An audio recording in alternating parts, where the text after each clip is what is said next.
ya que vamos a hablar de nueva era, acerca de la segunda venida, ¿de acuerdo? Bien, vamos a repartir ya la hoja. Está buena, ¿eh?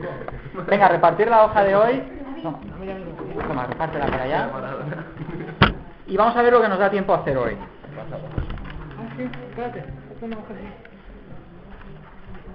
Bueno, es un esquema el que os estoy repartiendo, que ahí está muy condensado todo lo que son las creencias de la nueva era. No podíamos terminar nuestras reflexiones acerca del tema de las sectas. No podemos terminarlo sin hacer una alusión a la nueva era, aunque, hablando en propiedad, no es una secta la nueva era, ¿vale? Sino que es un movimiento. De hecho, alguien lo ha definido como una especie de redes. Está compuesto por muchos grupos distintos y muy contradictorios entre sí, ¿vale? ¿Qué es lo que sabemos de la nueva era? Pues que suena mucho, ¿vale? Suena mucho, pero ¿no quedan hojas? Bueno, ¿qué es lo que enseña la nueva era básicamente? Vamos a hablar nada más que de aspectos que son grandes brochazos, ¿vale? Muy generales, porque luego depende que el grupo pues enseñan unas cosas u otras, ¿vale? Entonces vamos a tratar de sacar las cosas más evidentes y más comunes, para que tengamos una idea de qué es lo de la nueva era, que está presente, ¿eh? Está presente y se ve en muchas películas y en mucha literatura que hay de la nueva era. Bueno, lo primero que ellos enseñan es que estamos llegando, o algunos incluso afirman que ya hemos entrado en una nueva era. Esto ellos lo ven pues por medio de la astrología, porque ellos tienen mucho contacto con el mundo de la esoterología, los poderes ocultos y todas estas historias, les gusta mucho. Pues entonces nosotros lo que hemos entrado es en la era de Acuario, ¿vale? Y salimos de la era de Piscis, que la era de Piscis sabéis que la de Acuario, ¿vale? Algunos creen que en 1962 empezó esa era, otros creen que aún no hemos entrado, ¿vale? Pero que vamos a entrar. Lo que hemos salido o estamos saliendo es de la era de Piscis, que como sabéis está representada el Piscis por el pez, y eso es el cristianismo. De modo que en estos 2000 últimos años el cristianismo ha cumplido su función y ya se acaba. Y ahora viene una era de Acuario, que básicamente la era de Acuario va a ser una especie de... Acuario va a derramar unas aguas que nos van a iluminar, ¿eh? La nueva era consiste básicamente...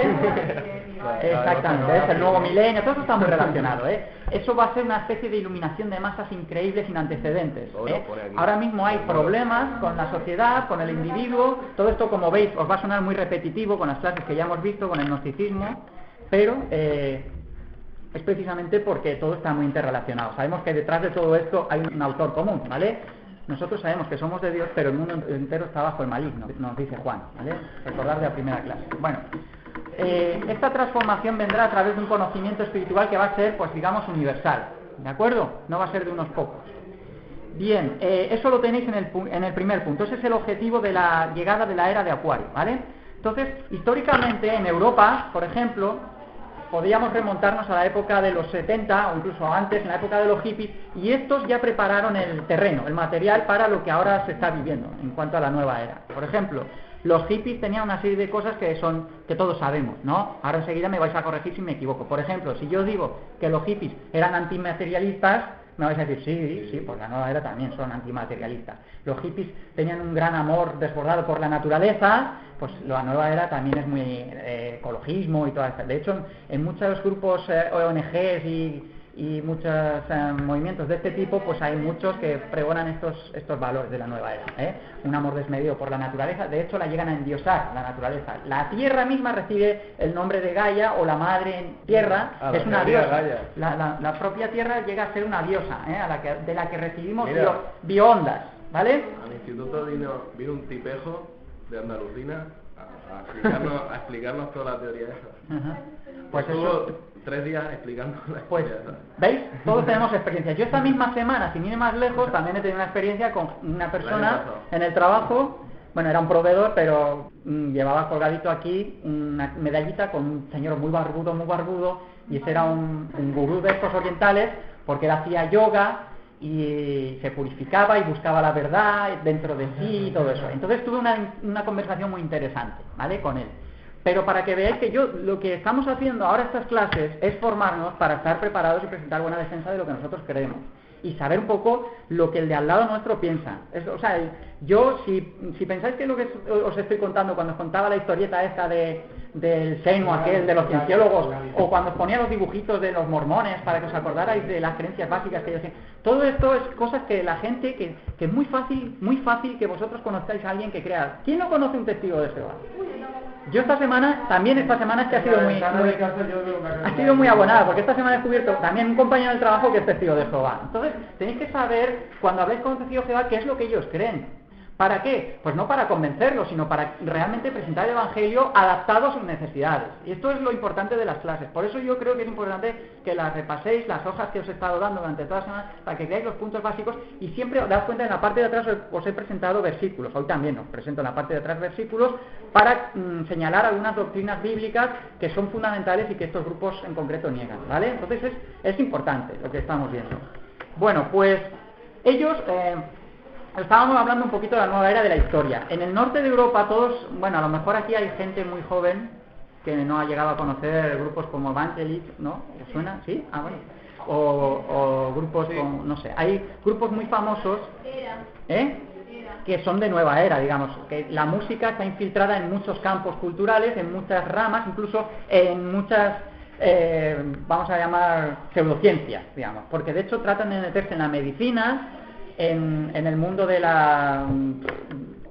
desarrollo físico, a través de la gimnasia, o de medicinas alternativas, acupuntura, todas estas cosas. Hay muchas cosas de la nueva era infiltradas. Bien, de hecho creo que os lo he puesto por aquí, ¿veis? Por ejemplo, en medio ambiente, en familia, medicina, organizaciones pacifistas, pues ha influenciado mucho la nueva era, y mucha gente que podéis encontrar incluso dedicada a esto, pues es muy raro que no crea valores de la nueva era, ¿vale? Bien, la nueva era básicamente, como la mayoría de las sectas que hemos visto, si no todas, tienen mezcla de muchas cosas, incluso de cristianismo, De hecho, en cuanto a la Biblia, hay muchos novaeristas, podríamos decir, una palabra un poco, pues que ellos no ven incompatibles las enseñanzas bíblicas con lo que ellos enseñan, ¿de acuerdo? Con lo que ellos creen. Pero sí que afirman en general que la Biblia está incompleta, por eso ellos la complementan. Algunas creencias básicas, con eso vamos a seguir avanzando, porque yo quisiera no abandonar hoy nuestro estudio, no terminar nuestro estudio sin hacer alguna reflexión acerca de la venida del Señor Jesucristo. Justamente vamos a hablar de la segunda venida, que es también una doctrina a la que alude Juan en su epístola, porque la nueva era predica pues una especie de nueva era.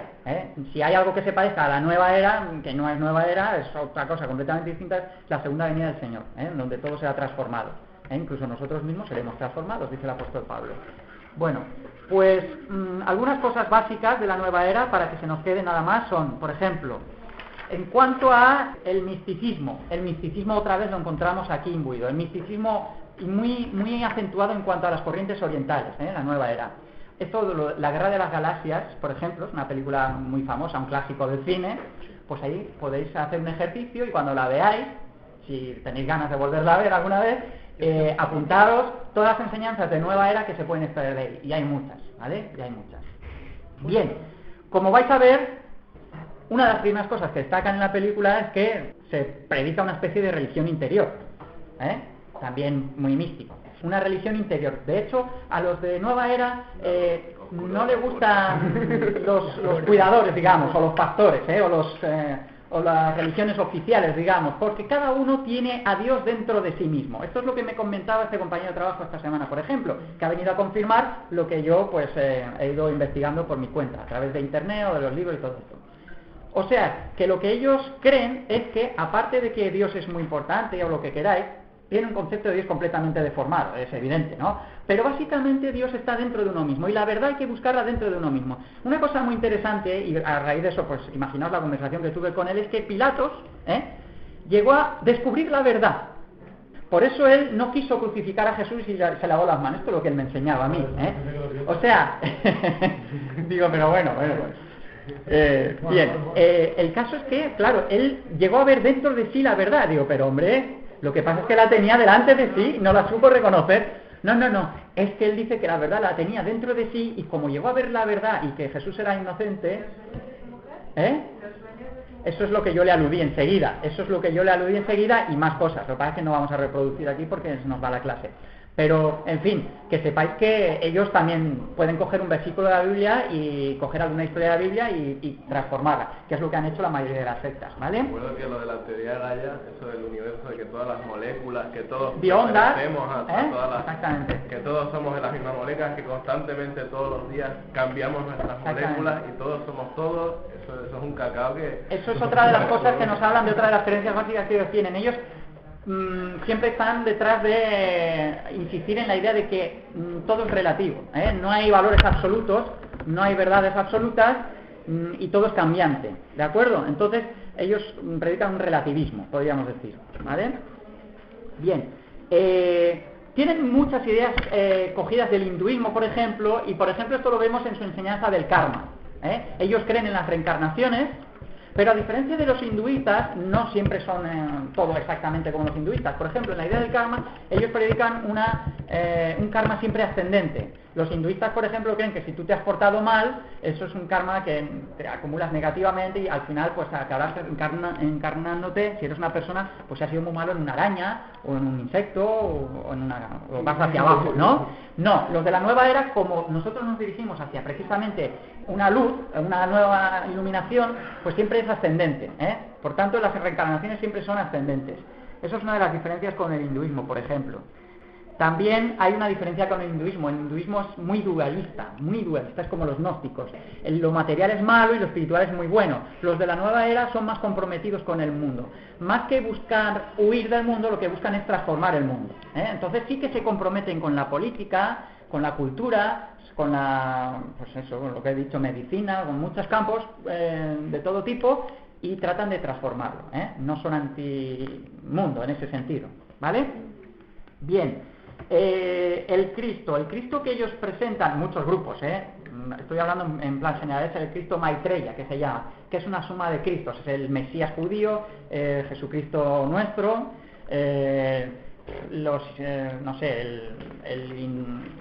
Buda, o en fin, una suma de todos los grandes líderes de las religiones, el imán Mahdi de los islámicos, una suma de todos estos líderes, pues ese es el Cristo Maitreya que ellos enseñan que va a venir para ayudarnos en nuestra ascendencia espiritual, ¿de acuerdo? Podríamos decir que hay 3 modelos básicos de Dios en la nueva era, ¿vale? Cada uno predica una cosa distinta, eso lo tenéis en el punto 3. El primero, podríamos hablar de un panteísmo monístico, palabras más raras. Pues eso es que todo es Dios y todo es uno, y de hecho nosotros somos parte de Dios. Y hasta yo puedo decir que si rompo esa mesa, eso tiene consecuencias en Sara, que está allí, por ejemplo, porque ella, y en mí, por supuesto, y en un etíope que ahora no está aquí, ¿vale? Porque todos estamos de alguna manera unidos, a través de, pues eso, de esa visión holística, en que todos estamos agrupados y todos somos uno. Y Dios es parte de todo y todos somos parte de Dios, ¿de acuerdo? Esa es una de las visiones que tiene la nueva era de Dios. El otro modelo es el ateo, que es básicamente evolucionista, ¿vale? Todos lo conocemos sobradamente, y hay otro modelo que es el politeísta, es decir, muchos dioses, ¿vale? La conciencia planetaria, punto 4, pues ese es el que, lo que os acabo de presentar, pero más desarrollado, esa visión holística, en el que, pues digamos que la suma de las partes es más importante, o sea, el grupo del todo es más importante que cada parte por separado, digamos. Es decir, es como un poquito lo que se enseña en cuanto a las sinergias, Por ejemplo, lo que una persona hace, es decir, 1 más 1 más 1 no son 3, sino más, ¿entiendes? ¿Entendéis lo que quiero decir? Es decir, lo que una persona puede hacer y lo que otra persona puede hacer y lo que otra persona puede hacer es mucho menos que lo que esas 3 personas pueden hacer juntas, digamos, ¿vale? Eso es un poquito la visión, ¿vale? Entonces todos estamos imbuidos de esa manera. De hecho, en el punto de atrás os he puesto una de las cosas que la Biblia destaca en cuanto a que Dios es inmanente, es decir, se identifica con la creación, pero no es la creación en sí misma, no es parte de esa creación, ¿vale? Dios está aparte de su creación. Y de hecho Él no reparte su gloria con nadie, La gloria de Dios es de Dios nada más. Yo, Jehová, este es mi nombre, no daré mi gloria a otros ni mi alabanza a los ídolos. He aquí ya sucedieron las cosas primeras, ahora os anuncio las cosas nuevas. Antes que salgan a luz, yo las anuncio. Isaías 42, 8, 9. Esos son unos versículos que yo he encontrado para ponerlo en relación a esto. Bien. La reencarnación y el karma, ya os he hablado de él. El nuevo nacimiento es un nacimiento psíquico, lo que ellos buscan, no es una transformación, no es santificación, no es nada que Dios obra en nosotros, sino que es algo que nosotros mismos buscamos dentro de nosotros mismos y descubrimos esa verdad y hay un nacimiento psíquico como consecuencia de eso. Para eso ellos utilizan una serie de medios. Por ejemplo, pues contactos con espíritus que nos van a ayudar en ese camino interior. Ellos de hecho tienen channelers que se llaman, o canalizadores, que prestan sus cuerpos a espíritus para que nos ayuden en esa búsqueda interior, ¿de acuerdo? Luego tienen relación con el mundo del ocultismo, como os he dicho al principio. Y pues eso, buscan un cambio de conciencia. Y eso es básicamente el punto de hecho nuevo que os he puesto ahí, la canalización, mundos extraterrestres o difuntos, o contacto con los muertos, evidentes, y todo este tema de todas estas historietas, que no vamos a invertir más tiempo en ello porque ya podéis más o menos, ¿vale? Bien, más o menos la nueva era os he presentado a grandes rasgos. Insistiros en la idea de que la nueva era no es una secta, ¿vale? Para que no lo interpretemos mal, no es una secta, es un movimiento que da de comer a muchas sectas, eso sí, ¿vale? No hay una sede oficial de la nueva era, no hay un líder oficial que sea el de la nueva era, no hay una escuela que predique o que enseñe de dónde salen las doctrinas de la nueva era. Que de alguna manera se basa en eso, porque el poder está en el interior. Exactamente. En cada sitio hay... Claro, y cada uno encuentra su verdad, de alguna manera. Entonces hay muchas cosas incongruentes en la nueva era, ¿vale? Eso es básicamente lo que quería compartir. Vinieron con la teoría de la no violencia. Y bueno, y explicaron cómo el chino se puso delante de la fila de tanques y que luego se lo cargaron y bueno, y más cosas. Luego de Gandhi nos hablaron de con la no violencia, nos hablaron también de Jesucristo, de Luther King, de Luther King también. Claro. Lo que pasa es que lo que yo creo que es muy peligroso de estas cosas es que muchas cosas que dicen son razonables, si no verdad, por lo menos razonables. Y cuando nos damos cuenta, nosotros mismos estamos siendo influidos por ese tipo de pensamiento. Entonces, yo creo que sí que deberíamos de intentar estar muy alertos y muy sensibilizados para nada más escuchar algo así, por lo menos analizarlo. Claro. Por lo menos. Probar los espíritus que nos dice Juan en la epístola. Mirad, una cosa que estás diciendo hay una cosa que a mí me llamó mucho la atención, es cuando leí por primera vez que hay cristianos que creen en las reencarnaciones. Cristianos que creen en las reencarnaciones. O sea, tenemos que valorar los espíritus, canalizarlos, y Juan nos da pautas. Ya os dije que la manera de plasmar la epístola, y con eso vamos a ir ahora ya en el cuartito de hora que nos queda a la primera epístola, ¿vale? Para concluir nuestro estudio. Ya os dije que una de las cosas que podemos hacer con primera de Juan, yo espero, uno de los objetivos ya os lo he hecho con el test, repasaros y retaros a investigar todo este tipo de movimientos y tal, conocerlos por lo menos, y analizarlos a la luz de la Biblia. Ese era un objetivo. Otro objetivo era que yo tenía cuando compartía este estudio, es despertaros el hambre por estudiar primera de Juan, ¿vale? Ni muchísimo menos, se lo decía yo a Ruth anoche, por ejemplo, ni muchísimo menos hemos abordado el estudio de primera de Juan de una manera completa. Si acaso lo hemos hecho de una manera superficial, porque no podíamos desviarnos del tema de sectas. Nosotros hemos insistido en hablar de sectas y alguna alusión que Juan hace a esas doctrinas que niegan las sectas, que se encuentran incluidas en primera de Juan, ¿vale? Sí que hemos contextualizado la epístola, pero os hemos dado sobre todo material para que podáis trabajar. Y hay muchas maneras de enfocar la primera epístola de Juan. Una de las cosas que podemos hacer, probar los espíritus, viene a la raíz de lo que tú estás diciendo, Sara, es estudiar la epístola de Juan en base a, por ejemplo, el criterio que establece Juan repetitivamente en la insistencia cuando él trata de que analicemos, el método de analizar que nos presenta primera de Juan. Fijaos las veces que él dice, en esto sabemos, en esto conocemos, y esto es pruebas que él presenta para que nosotros analicemos todo este tipo de sensaciones que tenemos. Ya os dije, yo creo que os dije, porque ya es que como sois del tercer grupo ya no sé si os lo digo o no, pero que el cristianismo también tiene una parte de misticismo, que no es innegable. Y con eso me refiero a que el cristianismo también tiene una parte que es experimental y que no podemos demostrar. En ese sentido es mística también, De hecho, hay grandes siervos de Dios en el pasado que han sido místicos, muy místicos, y han aportado su visión, ¿vale?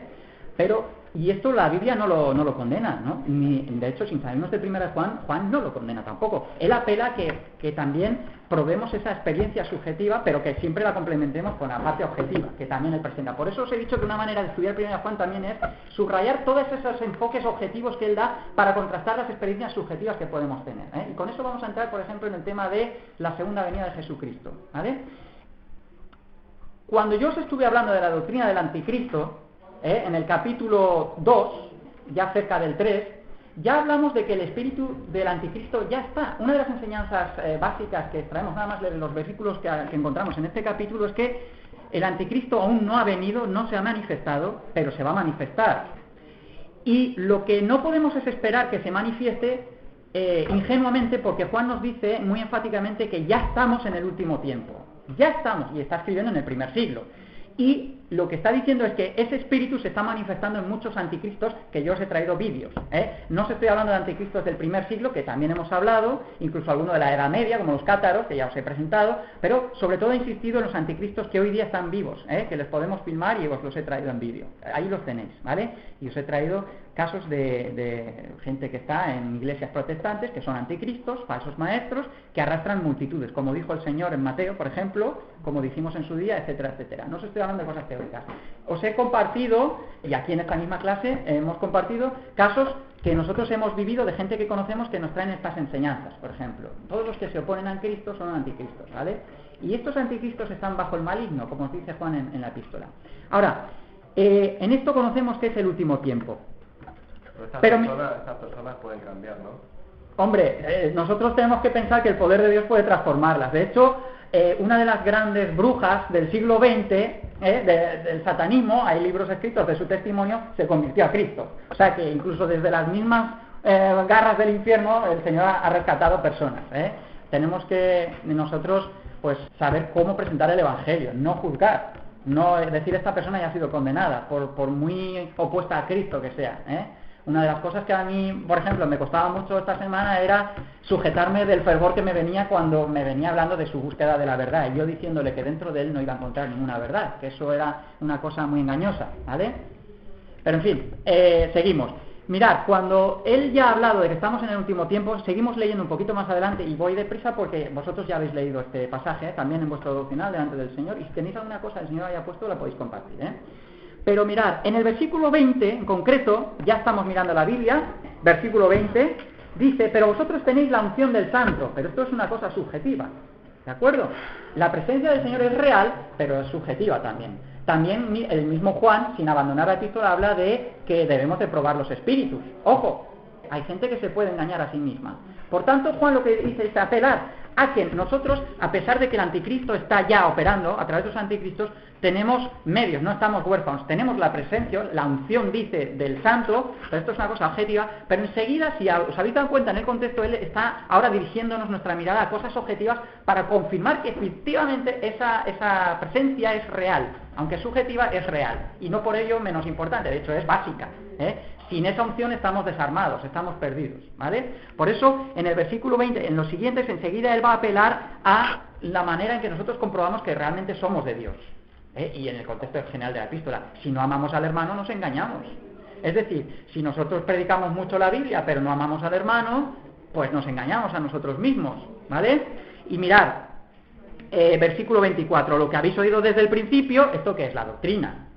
Lo que habéis oído desde el principio permanezca en vosotros. Ahora, un estudio que yo os invito a hacer es complementar esto con otros textos de la Biblia. Las mismas palabras del Señor que encontramos en el capítulo 14 del Evangelio de Juan apelan también a esta permanencia que nosotros tenemos que tener en las cosas que Él nos ha dicho. Vosotros sois mis amigos si hacéis lo que yo os digo, ¿vale?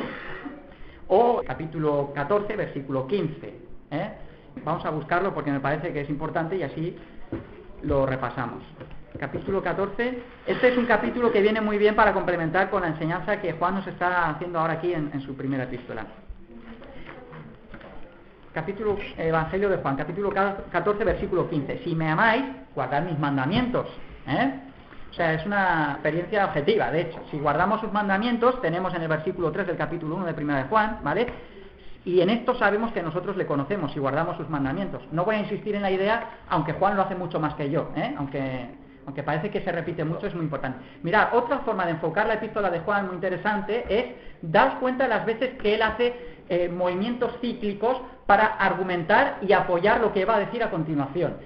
Juan, la manera de desarrollar la enseñanza en esta primera epístola no es siempre ascendente. A veces da un vuelco hacia atrás y vuelve a un punto que ya ha señalado para a partir de él volver a lanzarse y desarrollar otra vertiente, partiendo de esa misma idea.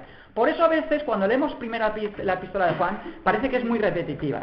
Sin embargo es muy profunda. Ya os digo que nosotros no vamos a profundizar en ella, ¿vale? Yo os doy material. Mirad, volvemos al pasaje que teníamos en el capítulo 2.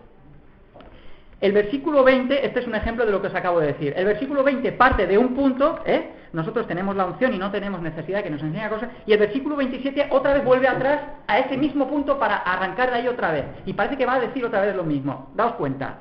Versículo 20, tenéis la unción y conocéis las cosas, ¿vale? No os escribe como si ignoraseis la verdad, sino que la conocéis. Ahora versículo 20, otra vez dice, pero la unción, después de todo lo que he dicho, pero la unción que vosotros recibisteis de él permanece en vosotros y no tenéis necesidad de que nadie os enseñe, etcétera, etcétera, porque reconocéis la verdad. ¿Por qué la reconocemos? Porque tenemos la unción. Es subjetivo, pero nos apela a la experiencia objetiva también. Nosotros, si no, mirad, es mucho más amplio. Si no dejamos de congregarnos, sabemos que permanecemos en él. Hay mucha gente que deja de congregarse. ¿Por qué? Porque no permanece en él. Esto es también una cosa objetiva. No quiere decir que todos los que permanecen en la iglesia, por ejemplo, tengan la unción, pero sí es evidente que todos los que tienen la unción permanecen en la iglesia. Esto es lo que él está desarrollando en este capítulo, ¿vale? Versículo 27, por tanto, permanecer en él. Y ahora es la alusión a la segunda venida. Daos cuenta que ha vuelto otra vez hacia atrás, nos ha vuelto a hablar de la doctrina otra vez. Podríamos incluso hablar de ¿y cuál es esa doctrina? Y nosotros, complementando los textos que hemos estado viendo durante las clases, incluso en el Evangelio, veremos que parte de esa doctrina, muy importante, fundamental, el primer mandamiento es que nos amemos unos a otros. Por eso el amor es una idea que machaconamente repite Juan en su primera epístola. ¿Para qué? Esto es una cosa muy objetiva también, no es subjetivo.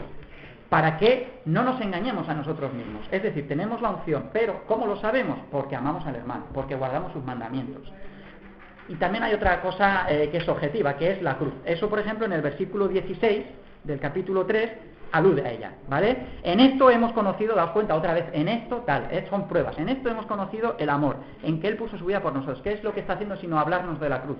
¿Vale? La cruz es un hecho histórico y objetivo, eso también es real. Y es la manera de entender el amor. El amor tiene muchas palabras en griego. En concreto, la que usa aquí, como todos sabéis, es ágape. Ese es el amor incondicional. Ese es el amor del que nos está hablando. Ese es el amor que nosotros tenemos que dar, ¿vale? Pero no lo podemos dar si no lo hemos recibido. Por eso dice Juan que él nos amó a nosotros primero, ¿vale? Y ahora tenemos la unción, por eso estamos capacitados, etcétera, etcétera. Pero vamos a lo de la segunda venida ya. Versículo 28. Y ahora, hijitos, permanecer en él. Otra vez la idea de permanecer. Me gustaría que en vuestro devocional subrayéis esa palabra de permanecer, nada más que en ese capítulo, os daréis cuenta las veces que la dice. Es una idea fundamental.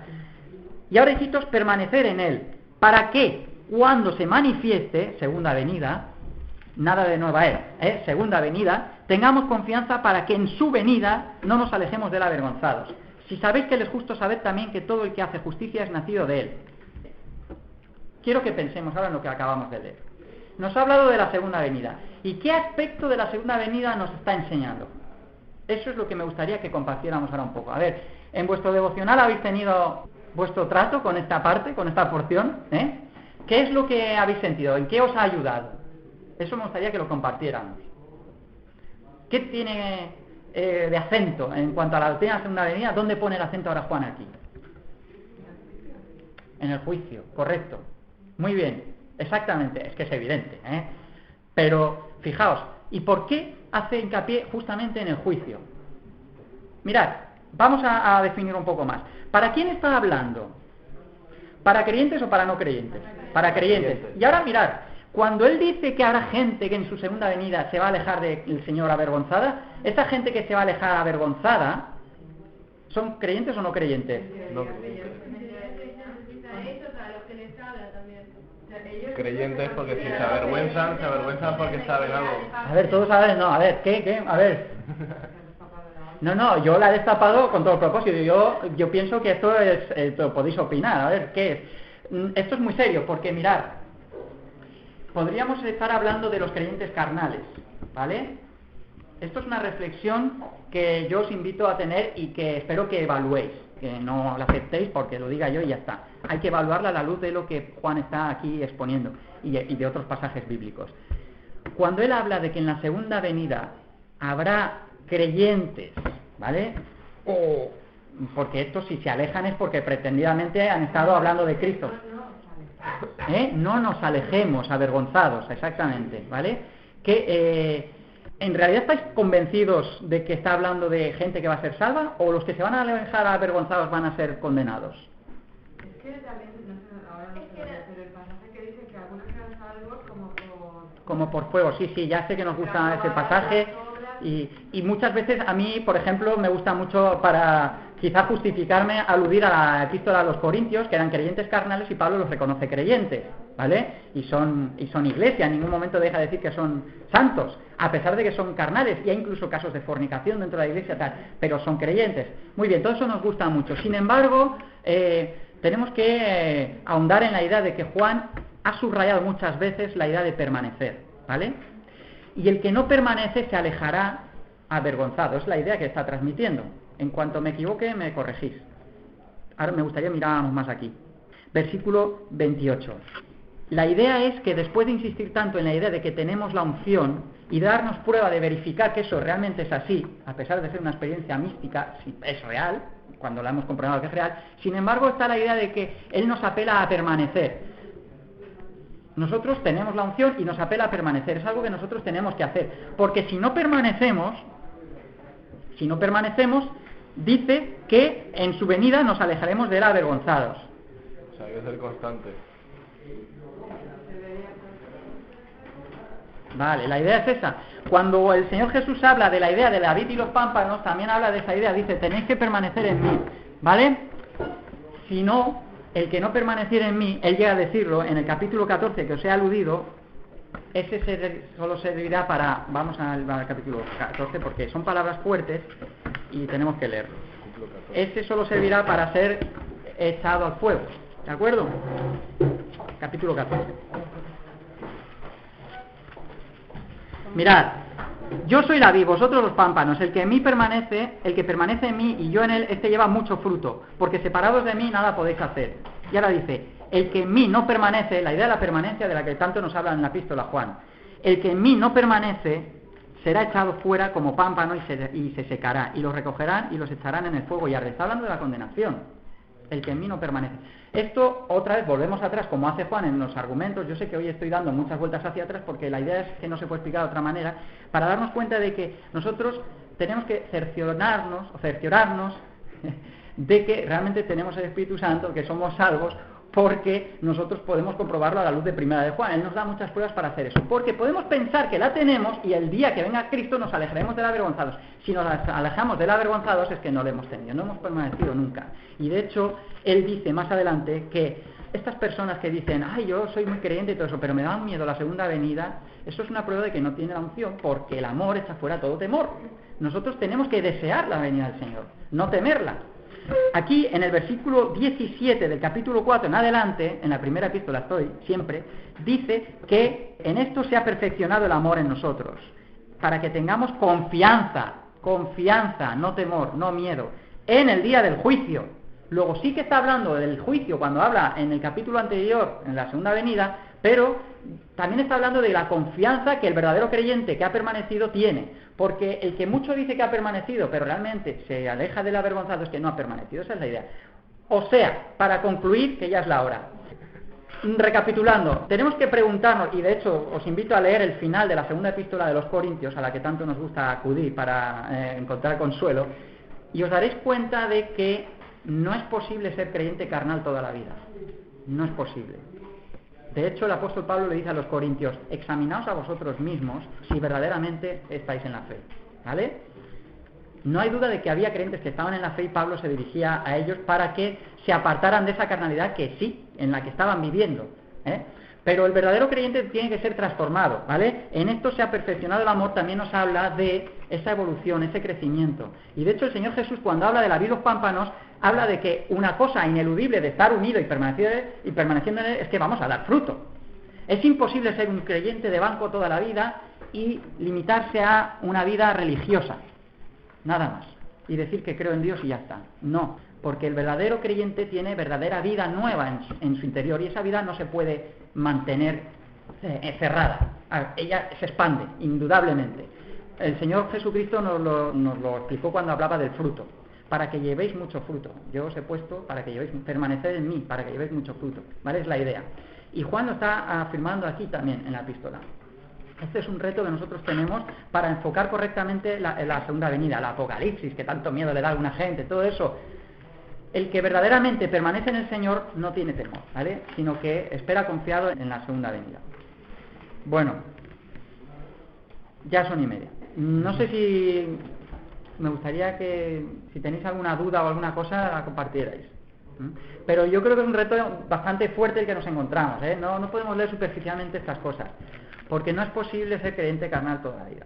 De hecho, mirar, en Apocalipsis, por ejemplo, había una iglesia que retenía la sana doctrina y que el Señor la elogiaba por eso, y sin embargo iba a ser arrancada si no cambiaba. Es decir, iba a quitar el Señor el candelero de su lugar. Es la luz, es la presencia del Señor en ella.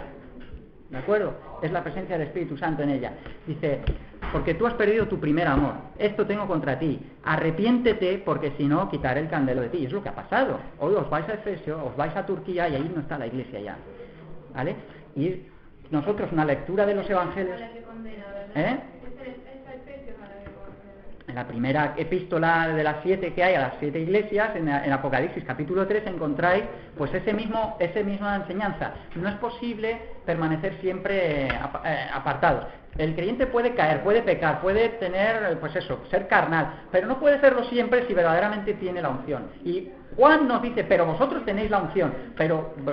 probad los espíritus, verificad, ¿vale? Es muy importante que nosotros tengamos encuentros con la palabra y que comprobemos que la estemos viviendo, ¿vale? Ese es el reto que yo os quería dejar para terminar nuestro estudio, ¿vale? ¿Quedado claro? Sí. Muy bien. Pues nada, venga, va. Venga. Yo creo que es súper importante. No podemos probar los espíritus si no tenemos, si nuestro espíritu no está conforme a lo que enseña la Biblia. O conocemos quién es Dios, cuál es su enseñanza y qué cosas se dicen en la Biblia de cada cosa. Si no, es que el probar los espíritus no será como lo entendéis, pero habrá quien piensa que es una cosa que hay que poner a estudiar. Es que no, es instintivo. O sea, tú tienes dentro de ti, después de muchos años de conocimiento del Señor, de madurez, porque vas creciendo, eso no lo haces el primer día. Ni te va a pasar el primer día, pero con la ayuda del Señor, con su espíritu dentro de ti. Cuando tú oyes algo que no te cuadra, es que es instantáneo. No hay que ponerse a decir, a ver, esto será o no será. No. Aunque no sepas qué, sabes que no te cuadra. Y a partir de ahí te vas y buscas y dices por qué no me cuadra. Pero para eso tienes que hacer un trabajo, y lo que muchas veces nos dejamos de influir es por, a veces por las ideas estas de que, bueno, el Señor nos dará, el Señor nos mostrará. Sí. Como tú no tengas una formación, el Señor te puede ayudar. Sí, la epístola es retante. De hecho, yo ya os apuntaba a 3 puntos fundamentales, que es otra forma de enfocarla, y con eso pues vamos a concluir. Y es que mirad la idea de la permanencia, de la unción, cómo es muy importante, pero Juan nos presenta 3 aspectos, con eso lo dejamos. Es el primero, que nosotros guardamos sus mandamientos. Esto es ya sintomático, ¿vale? Lo siguiente es que amamos al hermano, esto también es muy práctico, ¿vale? Y la tercera idea es que nosotros reconocemos la verdad. El que escucha extrañas doctrinas es que no reconoce la verdad, es que no tiene la unción. Porque si nosotros reconocemos la verdad es que nadie nos lo ha enseñado, porque tenemos la unción, ¿de acuerdo? Por tanto, eso es una característica del verdadero creyente. Alguien que encuentra la verdad y la reconoce enseguida. No porque esté expuesta muy denodadamente o porque le convenza, sino porque la reconoce, porque la unción está en él. Luego, esas 3 pautas son muy interesantes para no olvidarlas a la luz de todo lo que leemos en la primera epístola, ¿vale? Bien, nos despedimos con una oración y lo dejamos aquí. Queremos darte gracias, Padre, por esta oportunidad que hemos tenido de enfocar la primera epístola que hay en tu palabra del apóstol Juan de esta manera, Señor, aplicándolo a algunas sectas, Señor, que se mueven hoy día. Te pedimos que nos ayudes ahora a retener, Padre, la porción que tú tienes para cada uno de nosotros, Señor, que nos ayudes a meditarla, Señor, y a profundizar también en las muchas cosas que todavía pues encierra tu palabra. Haznos ser obedientes a tu palabra y ten misericordia de nuestras vidas. En el nombre de Jesús. Amén.